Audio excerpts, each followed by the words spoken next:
Yun nga guys, ay di natin alam ang kwento nila dito. Ay dahil ngayon lang tayo. Iwan ko kung anong kwento nila dito. Basta yun may kamera, what notebook, awambot libro. Notebook, libro. Tadi kita yan na guys. Kitaan niyo guys. Medyo maahon dahil kakarating pa lang ng bagyo. Tingnan nyo guys, ang dagat ngayon dito ay medyo napakalakas ang ahon. Ang alon pala. Yun na nga guys. Yun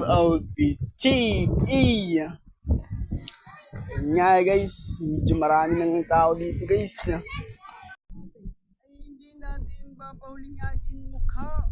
Siyempre, tayong vlogger eh. Kanya tayo. Tingnan nyo. Maganda yan dito.